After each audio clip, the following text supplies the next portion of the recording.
Hey Neal, we're going to get into this workout real quick.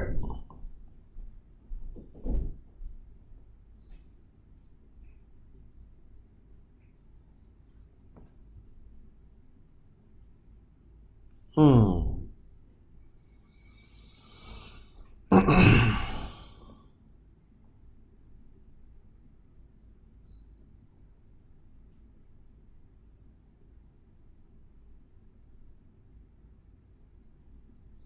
Okay. So we still are seeing some knee travel at the bottom here. That's really the main thing I want to focus on.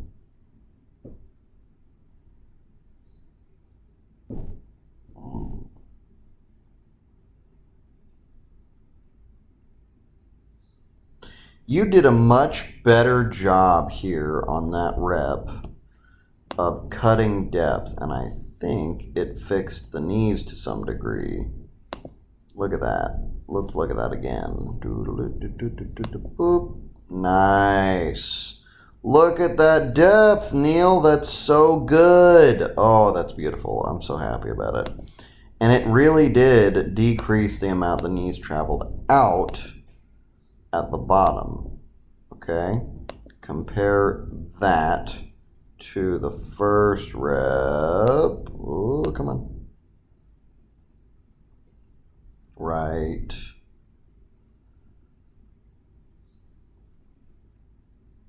There, right? You see how that traveled a lot more than the other one.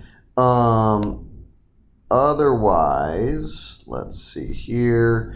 The primary thing I'm going to want you to focus on is, again, keep on working those knees out. Work those knees out as hard as you can. Push them out, push them out, push them out while you descend. And then I want you to focus on shoving your butt up into the air while we're ascending. You're kind of pulling your chest up every single time here. And watch what it's doing to you on the ascent. Watch the feet. Whoop. See how you shift onto your toes, then onto your heels, that kind of thing. So work on shoving the butt up on the ascent. That'll make this feel a lot better. Otherwise, fine work on those squats. Try to channel that, what was it, the third rep, where you got the depth just exactly perfect, and I think that'll figure the knees out. From now on until I ask otherwise, either give me like direct side view or direct behind or in front view if you could. I appreciate that very much. I'll be able to offer better advice in that with that kind of situation. Let's see these presses. Come on.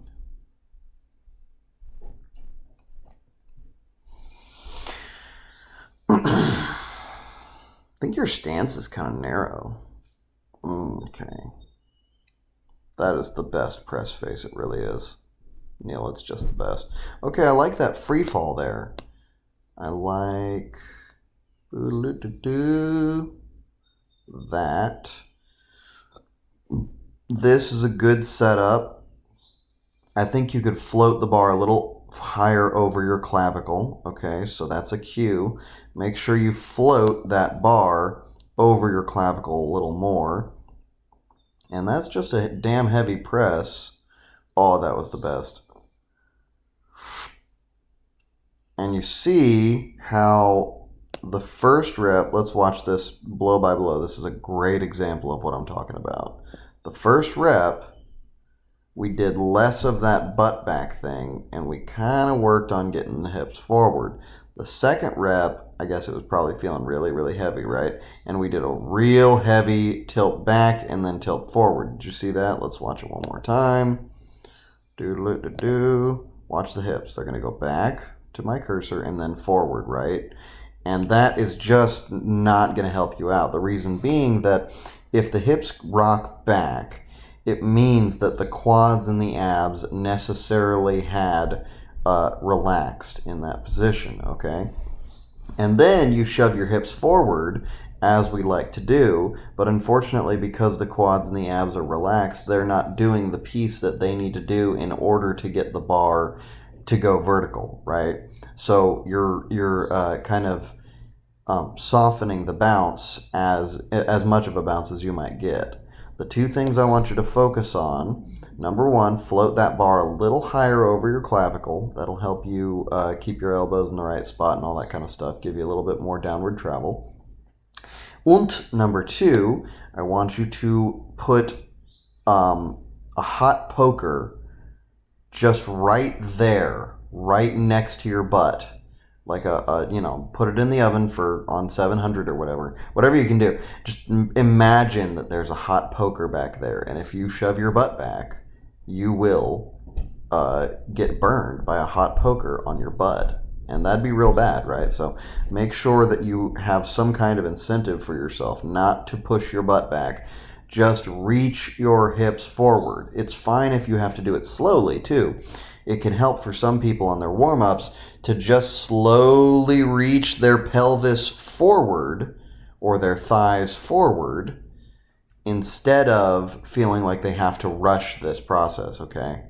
So, again, one more time, float the bar a little higher, slowly reach your pelvis forward, not backward on the bounce, okay? Cool. Watch one more, see if I have anything else.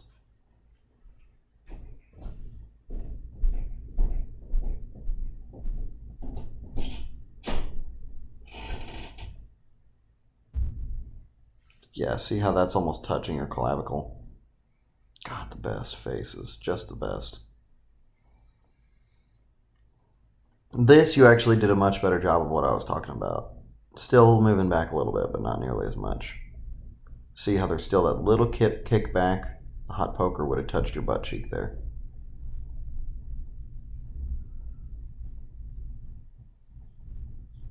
Cool. And that was just heavy. There's a lot going on there. Those are the two things, Neal. Float it a little higher. Make sure you don't move your butt back. Oh, crap. Now we went crazy. All right, deadlift time.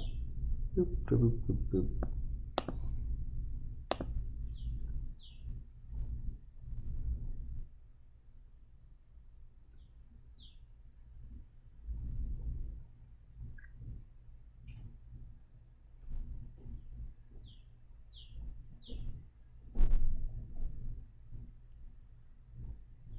Interesting. So you have done a much better job in the last couple workouts of not being on the toes, right? You can actually see that we're overcorrecting though, and we are on, watch this again, watch the toes come up as you ascend. Watch this.